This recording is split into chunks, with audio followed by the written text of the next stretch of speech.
ایک بزرگ کے پاس 3 آدمی آئے۔ ایک اندھا تھا، دوسرا گنجا، تیسرا برس کا مریض تھا۔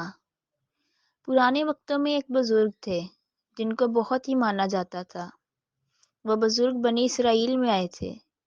ان کے پاس 3 لوگ آئے جو کہ بیمار ہونے کے ساتھ بے روزگار بھی تھے۔ انہوں نے بزرگ کی خدمت میں حاضری دی اور اپنا مدعا بیان کیا۔ پہلا بولا، میں پھلبیری زدہ انسان ہوں اور برس اتنی ہے کہ لوگ مجھے حقارت کی نگاہ سے دیکھتے ہیں۔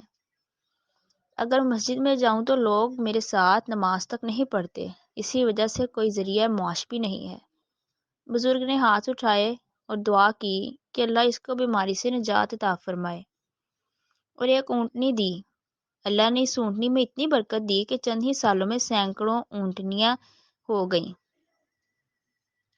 دوسرے شخص نے مدعا بیان کیا کہ میں سر سے گنجا ہوں، جس کی وجہ سے لوگ مجھے حقارت کی نگاہ سے دیکھتے ہیں اور روزگار بھی نہیں ہے۔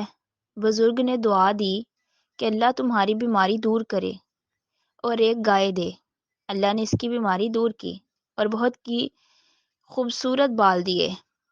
چند سالوں میں اس گائے میں اتنی برکت ہو گئی کہ اللہ نے اس کو سینکڑوں گائے عطا فرمائی۔ تیسرا شخص، اس نے اپنا مدعا بیان کیا کہ وہ اندھا ہے اور روزگار بھی نہیں ہے۔ بزرگ نے اس کے لیے بھی دعا کی اور ایک بکری دی۔ اللہ نے مہربانی کی، اس کی آنکھوں کا نور واپس آ گیا اور اس بکری میں اتنی برکت آئی کہ چند سالوں میں سینکڑوں بکریاں ہو گئیں۔ کچھ سالوں بعد وہ بزرگ پہلے آدمی کے پاس آئے اور بولا کہ میں بے روزگار ہوں، اللہ نے تمہیں بہت مال و دولت دی ہے اور اللہ کے دیے ہوئے میں سے کچھ دو۔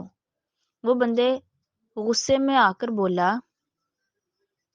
میں نے محنت کی ہے، میرے باپ دادا نے مجھے جائیداد میں حصہ دیا، تم یہ کیسی باتیں کر رہے ہو؟ بزرگ بولا، اللہ کے بندے ناراض نہ ہو، تم جیسے تھے اللہ تمہیں ویسے کر دے۔ اور بعد میں اس شخص کے چہرے پر وہی برس بن گئی اور اونٹ ایک ایک کر کے مر گئے۔ جہاں تھا وہ اسی جگہ پر آ گیا۔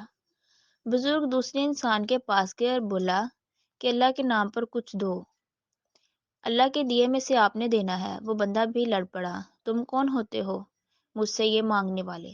دفع ہو جاؤ۔ بزرگ بولے، ناراض نہ ہو، اللہ تمہیں ویسا کر دے، اور چل دیے۔ وہ شخص بھی گنجا ہونا شروع ہو گیا اور اس کی ایک ایک کر کے گائے مرتی گئی۔